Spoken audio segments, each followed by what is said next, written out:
কোরআনে আছে, আল্লাহ তাআলা বলেন, আমি আল্লাহ আদম সন্তানদেরকে সম্মানিত করেছি, সম্মানিত করেছি। এ তো গরু ছাগল না, এ কুকুর বিড়াল না।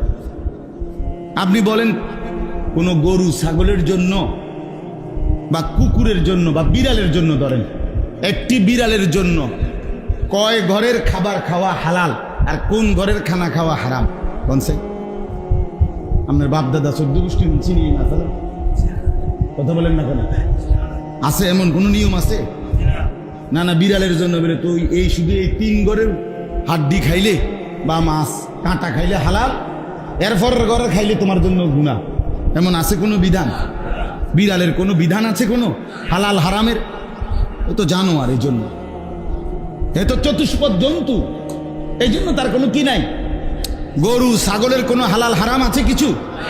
তো তো যে জানোয়ার, যে চতুষ্পদ জন্তু বেটা, তার জন্য না কোনো হালাল হারাম নাই, বিধান নাই। তুমি মানুষের বাচ্চা হইয়া তোমার জন্য বিধান থাকবে না কেন? আর তুমি যদি সেই বিধান নাই মানো, হালাল হারাম নাই মানো, পাক নাফাক নাই মানো, তো তুমি মানুষ হইলা কেন? মানুষ হইলা কেন বলে? এই জন্য বন্ধু, বাবা, জওয়ান সবাই মিলে দুনিয়া যতই যৌবনকালে হোক আর বৃদ্ধকালে হোক, দুনিয়াটাকেই যদি পুরা ভালোবেসে ফেলি, আমরা যদি শুধু দুনিয়াটাকেই কামড়াইয়া ধরি, তাইলে কিন্তু মুশকিল হবে। আমাদের আখিরাত নিশ্চিত, আমাদের পরকাল নিশ্চিত, কবর নিশ্চিত, মৃত্যু নিশ্চিত। মৃত্যু হবে তো? কথা বলেন না কেন? মৃত্যু হয় তো? হ্যাঁ। ওয়াজাআত সাকরাতুল মাউতি বিল হক। কোরআনুল কারীমে আল্লাহ বলেন, বান্দা শোনো, মৃত্যুর যন্ত্রণা কিন্তু সত্য সত্যই আসবে। আল্লাহ রাব্বুল আলামিন বলেন, ওয়ালাউ তারা ইযিয যালিমুনা ফি গামারাতিল মাউত। বন্ধু, নাফরমান পাপী মৃত্যুর সময় কি পরিমাণ যন্ত্রণা ভোগ করে আপনি বন্ধু যদি সরাসরি দেখতেন, পাগল হয়ে যাইতেন। আল্লাহ বলেন, বান্দা তোমারে যদি দেখাইতাম নাফরমান পাপীর জান কবজের সময় মালাকুল মউত যখন টান মারে রূহ, তখন তার অবস্থাটা কেমন হয় যদি দেখতা বান্দা, তাইলে এই পৃথিবীর কোনো কিছুই আর স্বাদ মজা লাভ করত না।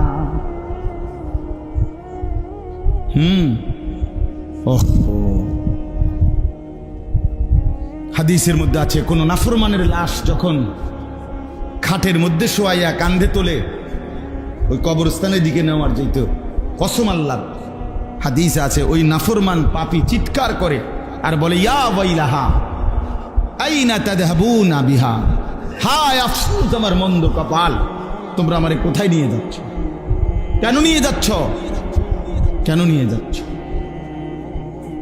কেন নিয়ে যাচ্ছ? আল্লাহ নবী সাল্লাল্লাহু আলাইহি সাল্লাম বলেন, আল্লাহর সমস্ত সৃষ্টি, শুধু মানুষ এবং জিন ব্যতীত আল্লাহর সমস্ত সৃষ্টি নাফরমানের সেই চিৎকার শুনতে। ওয়ালাউ সামিআ আলা সাইকা, এরপরে নবী বলেন, যদি মানুষ শুনতো একবার, তো মানুষ সাথে সাথে বেহুশ হইয়া পড়ে যেত। বিশ্বাস কর, কোন নাফরমান লাশের খাটিয়ার মধ্যে যে চিল্লায়, এইটা যদি কোনো মানুষ কোনোদিন শুনতো, তো কেউ আর জানাজার লাশ কান্দে লইত, কান্দে লইতো না। বল, যদি চিৎকার মারে, যদি চিৎকার মারে।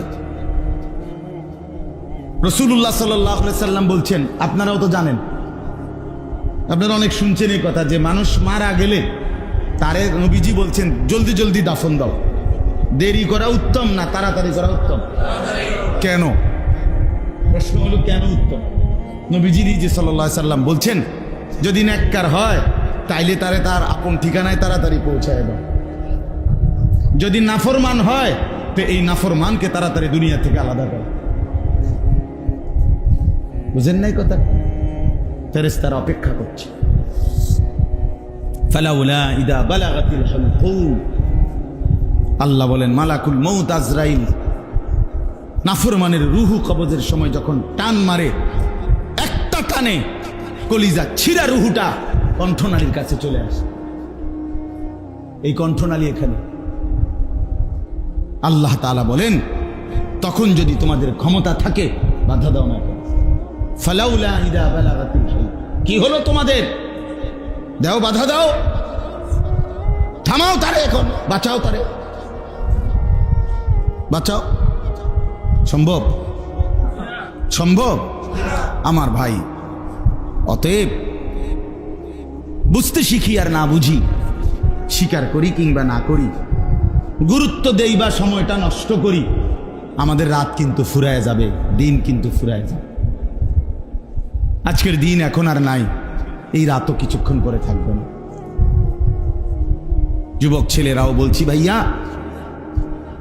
আমরা বয়স্ক বাবারা, চাচারা, মুরব্বীরা, যুবকেরা, মায়েরা, বোনেরা, সবাই মিলে আমাদের হালাত হলো, আমরা এখন আইসা পুরাপুরি আমরা যেন অধিকাংশই, অল্প কিছু হয়তো ব্যতিক্রম, বাকি আকসারও বেশতার আমরা দুনিয়াটাকেই খুব বেশি ভালোবেসে ফেলছি।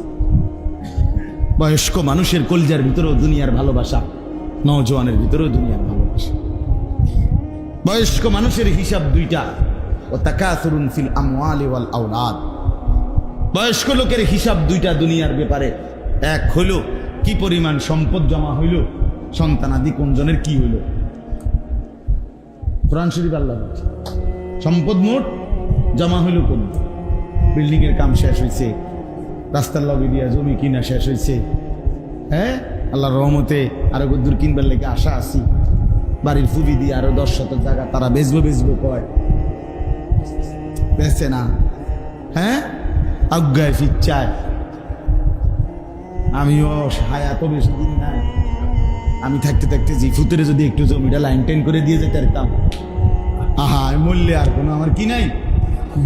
না না, আপনার দুঃখ থাক, মানে মূল্যে তো আপনার বহন করে দিব, আপনার দুঃখ থাকবো কি তা? হ্যাঁ, আপনি মরে না চাইবেন, আপনি দুঃখের দেখছেন কি? এই হলো বয়স্ক লোকের দুনিয়া। আর নওজোয়ানের দুনিয়া, আল্লাহ তাআলা বলছেন, জিনাতুন ওয়া তাফাখুর ওয়া তাফাখুরুম বাইনাকুম। নওজোয়ান কিশোর তরুণের দুনিয়া হলো দুই জিনিস। এক হলো সাজগোজ, সাজগোজ, সাজগোজ, চুলটার স্টাইল, জামার স্টাইল, প্যান্টের স্টাইল, পাউডার, স্মোক, পারফিউম, হ্যাঁ, এই নানা রঙের সাজগোজ কতভাবে ডিজাইন করে আপনি দেখবেন, মানে নিজে নিজে, মানে মাতাল যে কি পরিমাণ তার সিরা, যে নিজে এমনি ছবি উঠায়, এভাবে ছবি উঠায়, আর পিছনে দিয়ে ছবি উঠে। আমার তো মনে হচ্ছে তোর যে তার সিরে গেছে, তুই এটা ঠিক করস টাকা তারে, পাগল, মাথা খারাপ, এটা কি? এটা কোন ধরনের পাগল? একটা সুস্থ স্বাভাবিক ছেলে কিভাবে এরম করে? একবার কাইতে হয়, শীত হয়, একবার সোজা হয়, একবার বাঁকা হয়। হ্যাঁ, আস্তাগফিরুল্লাহ। এই মূল বিষয় হলো সারাক্ষণ ব্যস্ত শরীরের সাজগোজ, এই শরীরটা নিয়া, শরীরটাকে আপনার সুন্দরভাবে দেখাবে, নিজের মতো সুন্দর, আল্লাহ রসুলের দৃষ্টিতে তো সুন্দর না। এই জন্য বিচিত্র রকমের চুলের কাটিং, বিচিত্র জামা, বিচিত্র। আরেকটা কি? আরেকটা হলো এই শরীরের যৌবনের বড়াই, তাফাখুর, বড়াই, অহংকার। একদম উড়ে এলাম ওটা কথাবার্তা, কিন্তু সব একদম শুধু মারো, কোপাও, সন্ত্রাসী করো, চাঁদাবাজি করো, খুন খারাপি করো, রাহাজানি করো। মানে যৌবনের শক্তি আছে তো এই মুহূর্তে কিছুই আর মনে করে, কিছুই আর মনে করে না, কিছুই মনে। আজকে বিকালবেলা আমি যখন আসতেছি, আহা, এক জায়গায় আমার সাথে একজন লোক দেখা করবে রাস্তার পাথায়, তা আমি এক গাড়ি থামাইছি, উনি আসতেছে, এই যেখানে গাড়িটা থামাইছে রাস্তার পাশে, দেখলাম, আমি তাকাইয়া রইলাম অনেকক্ষণ। এই কমপক্ষে 9 জন ছেলে গুনছি, কত সর্বোচ্চ 13, 14, 15 বছরের ছেলে পেলে হবে, 8, 9 জন ওরা দাঁড়ায় আছে। আজীব কথা হলো, একটা সিগারেট একজনের পর একজনে টানতেছে, এ হের হাতে দেয়, ওই হর হাতে দেয়, আর এর ধোঁয়া, এর মুখে যে ধোঁয়াটা, এই ধোঁয়াটা বা তার মুখে ছাড়ে, সে তার মুখে ছাড়ে। হাইসেন না, হাইসেন। কি পরিমাণ অসভ্যতা, কি কোথায় নেমে গেছে সন্তান। 13 বছরের ছেলের যদি এই অধপতন হয়, 14 বছরের ছেলের যদি এই অধপতন, একেবারে মহাসড়কের পাশে থাকা, বিষয়টা এমন না যে কোনো মাটির তলে, হাইওয়ে রোডের পাশে, হাইওয়ে রোডের পাশে আমরা কোথায় নেমে গেছি। একটাও আপনাদের 18 বছরের উপরে হবে না বয়স, 14-15 বেশি হবে। তাইলে আমাদের সন্তানরা কি করতেছে বলেন? আপনারা তো জানেনও না। এক এক ছেলের চেহারার দিকে তাকায় দেখে মুসলমানের কোনো চিহ্ন আছে কিনা, নামাজের কোনো চিহ্ন আছে কিনা, আল্লাহ খোদার কোনো চিহ্ন আছে কিনা। এইখানেই দেখেন, এখানেই দেখেন। দাঁড় করান এখন আল্লাহর ঘরে দাঁড়াইয়া কসম করে বলতে বলেন যে আজকে সারাদিনে 5 ওয়াক্ত নামাজ পড়ছি। তাহলে এদের পরিণতি কোথায়? আগামী 10 বছর পরে এদের কি হবে? আগামী 20 বছর পরে এদের পরিণতি কি হবে? এরা কোথায় গিয়ে থামবে? এই গুনাহ, এই নাফরমানি, এই অশ্লীলতা, এই বেহায়াপনা কোথায় গিয়ে থামবে বলো ভাইয়া? এই জন্য আল্লাহ তাআলা বলেন, আমি ছোট্ট ছোট্ট 6টা আয়াত পড়ছি, আপনাদেরকে শুধু তর্জমা শোনাই। আমার পরে যিনি বয়ান করবেন হযরত মাওলানা ইউসুফ বিন ইকবাল, তিনি ইতিমধ্যে চলে আসছেন। বলেন আলহামদুলিল্লাহ। একেবারে বাস্তবিক অর্থে আমি দিল থেকে বললাম, ওই মাওলানা নওজোয়ান, আমার চাইতে অনেক কম বয়সী হবে, তো অসাধারণ ভালো আলেম। আমরা ব্যক্তিগতভাবে, আমি নিজেও তাকে বহু মাহফিলে আমরা দাওয়াত দেই, মানে আমরা তার কাছ থেকে একটা মাহফিল চাই। আজকেও 2টা মাহফিল চাইছি, কিন্তু পাই না। এতটা ভালো ছেলে, এতটা পোক্ত আলেম, চমৎকার আলেম, খুব সুন্দর বয়ান করে, কোরআন সুন্নাহ থেকে ধারাবাহিক শোনাবে। আপনাদের কাছে অনুরোধ, ছেলেরা তোমাদের কাছে অনুরোধ, একটা ছেলেও উঠো না, উঠো না ভাই, শুনে দেখো, দেখবা বরকত হবে। মাওলানা অনেক সুন্দর বয়ান। আমার অনুরোধ মনে করো আমি ধমকাইলাম, মনে করো শক্ত কথাই বললাম তোমার, দুশ্মনির থেকে তো বলি না, এটা তো সত্য নাকি? কথা বলেন না কেন? এই ছেলেদের সাথে আমার আসার পথে ঝগড়া হয়েছে তো না, দুশ্মনির থেকে বলি, কল্যাণ কামনা করে বলছি। আহা, রাসূলুল্লাহ সাল্লাল্লাহু আলাইহি সাল্লাম বলছেন, ফাওয়াল্লাহি লা আন ইয়াহদিয়াল্লাহু বিকা রাজুলান ওয়াহিদান খায়রুন লাকা মিন হুমুরিন নাআম। আল্লাহর নবী সাল্লাল্লাহু আলাইহি সাল্লাম বলেন, আল্লাহর কসম, তোমার দ্বারা যদি একজন ব্যক্তি আল্লাহর পথ পায়, হেদায়েত পায়, ওই যে একটু আগে মাওলানা বলতেছিলেন, হেদায়েতের 2 অর্থ। এক অর্থ হলো ইসাল ইলাল মাতলুব, একের দইরা গন্তব্যে পৌঁছাইয়া দাও। চলেন আপনি আমার লগে চলেন, আপনার কোম্পানিগঞ্জ আমি নিয়ে যাবো সাথে করে। আপনি কোম্পানিগঞ্জ যাবেন তো, আমার কাছে কোম্পানিগঞ্জের রাস্তা জানতে চাইছেন না, আমি আপনারে সাথে করে নিয়ে কোম্পানিগঞ্জ নিয়ে দিয়ে আসা, এটা হলো একটা হেদায়েত। আরেকটা হলো রাস্তা বলে দাও, রাস্তা বলে দেখেন দিয়ে আপনি যাবেন, একটু সামনে গেলে নজরুল গেট, একটা গেট দেখবেন, ওইখান থেকে হেদিক কোন দিক, কোন দিক? দক্ষিণ দিক, দক্ষিণ দিকে সিএনজিতে উঠবেন কোম্পানিগঞ্জ। কথার কথায় তো আমি এটা হলো ইরাআতুত তারিক, রাস্তা বলে দাও। তো আল্লাহ তাআলা বলেন, বান্দা আমি যাকে হেদায়েত দেই তাকে সরাসরি কোম্পানিগঞ্জ পৌঁছায় দেই। আর আমার নবী, আমার রাসূল, আমার কিতাব, আমার পক্ষ থেকে মনোনীত উলামায়ে কেরাম, এরা যখন পথ দেখায়, এই অর্থার অর্থ হইল তারা রাস্তা বলে দেয়, রাস্তা বলে। তো নবী সাল্লাল্লাহু আলাইহি সাল্লাম বলেন, একজন ব্যক্তি তোমার দ্বারা আল্লাহর পথ পাওয়া, আল্লাহর রাস্তা পেয়ে যাওয়া, নবীজি বলছেন, শোনো, গোটা আরবের সমস্ত দামি ওট তোমারে উপহার দেওয়া তার চাইতে কোটি গুণে বেশি উত্তম। রাসূলুল্লাহ সাল্লাল্লাহু আলাইহি সাল্লাম বলছেন, এই জন্য একজন মানুষকে ফেরানো, একটা যুবক ছেলে ফিরে আসলে, একটা ছেলেই নামাজি হইলে, আমি 30 বছর লাগাইয়াই যদি আমার একজন ছেলে বদলায়, হতে পারে আমার মুক্তির জন্য, নাজাতের জন্য এটাই যথেষ্ট, এটাই যথেষ্ট।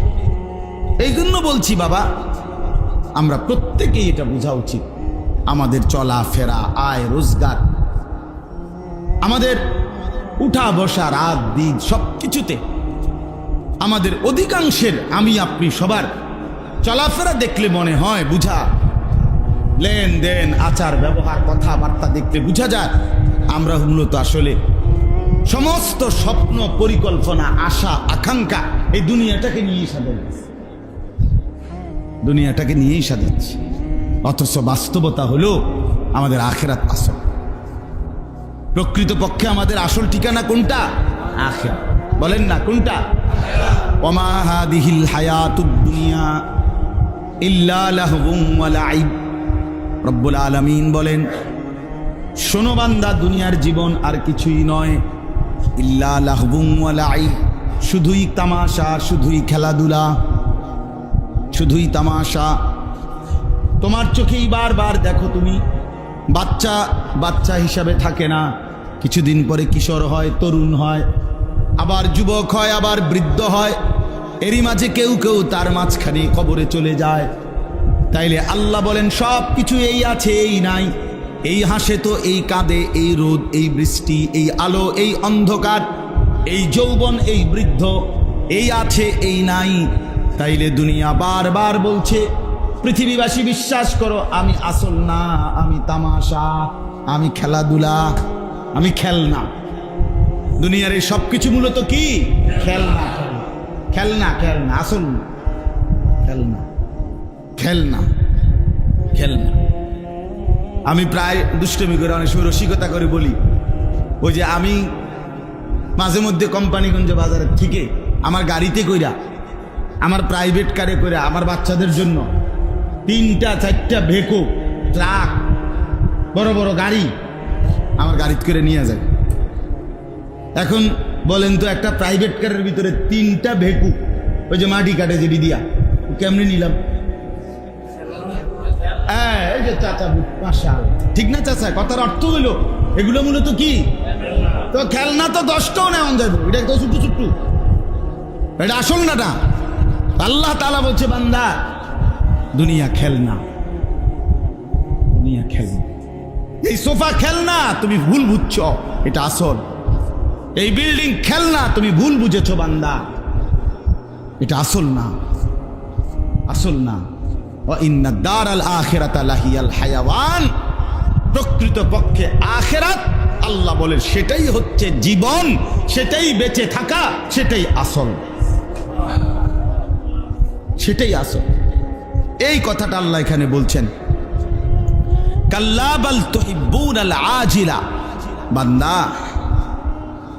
এতভাবে তোমাদেরকে আমি আল্লাহ আখিরাতের কথা বললাম, কিয়ামতের কথা বললাম, কোনো কিছুতেই তোমরা বুঝতেছো না, গুরুত্ব দিচ্ছ না। কেন? মূলত আল্লাহ বলেন আর কিছুই নয়, কারণ বরং তোমরা দুনিয়াটাকেই শুধু কেবল প্রচন্ড ভালোবেসে ফেলেছ।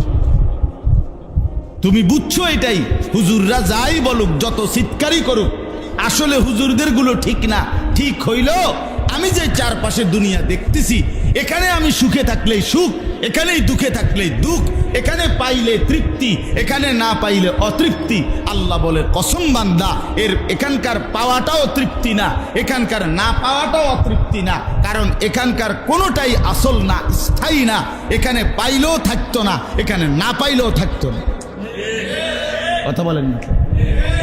হাসিও এখানে স্থায়ী না, কান্নাও এখানে, এখানে রোদও স্থায়ী না, এখানে বৃষ্টিও স্থায়ী না, এখানে অন্ধকারও স্থায়ী না, এখানে আলো স্থায়ী। তুমি ভুল বুঝতেছো বান্দা, ভুল বুঝতেছো। কাল্লা বাল তুহিব্বুনাল আজিলা, তোমরা আসলে কেবল দুনিয়াটাকেই ভালোবাসছো, কলিজাটার ভিতরে দুনিয়া বসায় ফেলছে, দুনিয়া বসায় ফেলছে। মহব্বত মূলত মাইলানুল কলব। মহব্বত বলা হয় কাকে? ভালোবাসা বলে কাকে? ভালোবাসা হয় হৃদয়ে যেটা জমে, হৃদয়ে ভালোবাসা। ভালোবাসা নাকে না, ভালোবাসা চোখে না, ভালোবাসা কোথায়? আল্লাহ তাআলা বলেন দুনিয়াকে ভালোবেসে ফেলেছ, তার মানে তোমরা মূলত দুনিয়াকে কলিজার ভিতরে কি করে দিয়েছ? জায়গা দিয়ে দিয়েছ, জায়গা দিস। 90 বছরের বুড়া মিয়া মুমূর্ষ মৃত্যু সজ্জায়, এই নিয়েও এখনো আফসুস, মরার পূর্বে ওনার আফসুস এই ছোট নাতিগার যদি বউ গাছাইয়া যেতে। বুঝেন নাই কথা? ছোট নাতিগার, আরে মনে হয় হায়াত পাইতাম না, শেষ পর্যন্ত ছাইয়া দিতে পারতাম না। ও যে অবস্থা শরীরের, এই মানে কি পরিমাণ দুনিয়া কলিজাটার ভিতরে। শেষ বয়স, এখনো উনার স্বপ্ন ছোট নাতির বউ ছাইয়া যাবে। এই হলো দুনিয়া আমাদের কলিজার ভিতরে ভাবে বসছে। এই বিল্ডিং এর কাম খাম যদি শেষ করতে পারতাম, এই ছেলেটা যদি বিদেশ পাঠাইতে পারতাম, এই মেয়েটা যদি বিয়ে দিয়ে দিতে পারতাম, তাইলে আর কোনো আমার আফসোস। দুনিয়া গুছায় ফেলছে, দুনিয়া গুছায় ফেলছে। দেখবেন আপনি বহু মানুষের মধ্যে আছে যারা ঘর করে ফেলছে, ছেলে বিদেশ পাঠাইয়া বা কামাই রোজগারি করে মেয়েগুলো বিয়ে দিয়ে ফেলছে। ওনার ফানখানা দেখলে, আপনি সাদওয়ানের গপ দেখলে আপনি বুঝবেন যে চাচা হইল 7 রাজার দন পাইয়া চাচা এখন মহা খুশি। ওনার সিহন আলাপ দেখলে না, উনি তো কোর্স শেষ, উনি যেই জন্য দুনিয়াতে আসছিল এটা তো কি হয়ে গেছে, হাসিল হয়ে গেছে।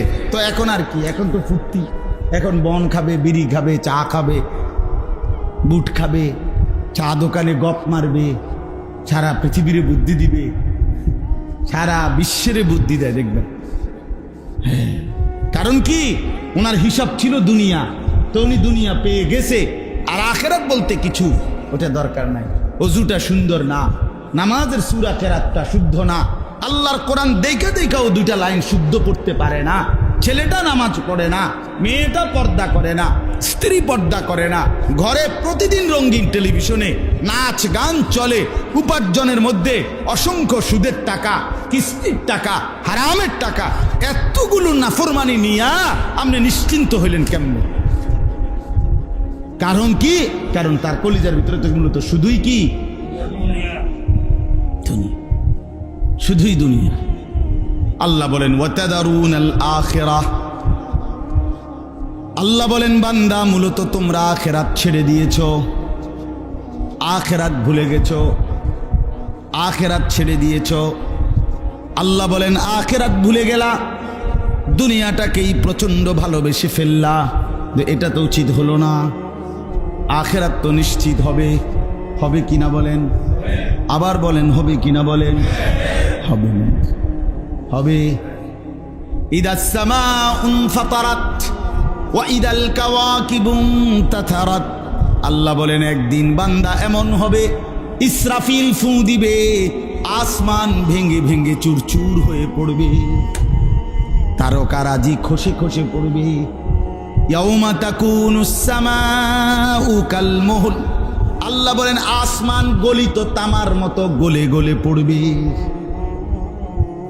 ওয়া তাকুনুল জিবালু কাল ইহ, আর পাহাড় পর্বতগুলো তুলার মতো শূন্যে উঠতে থাকবে। আল্লাহ বলেন হবেই হবে।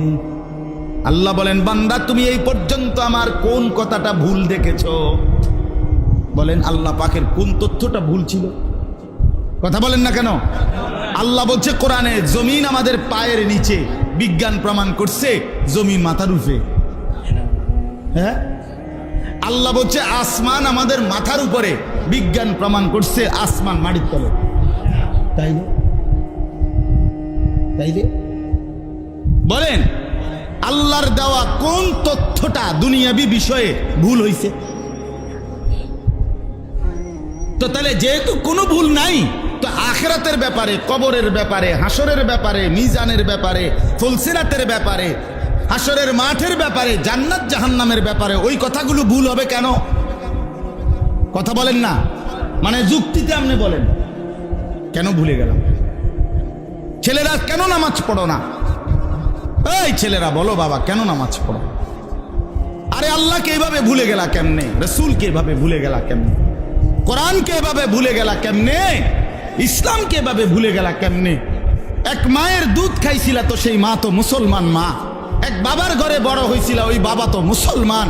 তোর মা মুসলমান, তোর বাবা মুসলমান, তোর আল্লাহ আছে, তোর রসুল আছে বেটা, তোর কোরআন আছে, তোর ইসলাম আছে, এরপরও গাদ্দার তুই কেন সেজদা করস না? এই নাফরমান, সেজদা করস না কেন? এই অসভ্য ছেলেরা নামাজ পড়ো না কেন? কোন লজ্জায় মসজিদে ঢুকছো? শরম লাগছে না? বেশরম কোথাকার। তোমাদের অনেকের তো লুঙ্গিতে প্যান্টে পেশাব লাগা আছে। অপবিত্র মানুষ মসজিদে ঢুকলা কেমনে? কথা বলেন না কেন? আপনি জিজ্ঞেস করেন, আপনি জিজ্ঞেস করেন যে কিরে হাইওয়ান, কেমনে ঢুকলি মসজিদ? না পাক শরীর নিয়ে মসজিদে সারাদিনে একবারও পেশাব করে পানি নিছো না, টয়লেট পেপার ব্যবহার করো না, সারাদিন মানুষের বেড়ি, মোবাইলের নারী, এটা কি জিন্দিগি বলেন? কি ধরনের জীবন? এভাবে বুঝি মানুষ আল্লাহকে ভুলে যায়।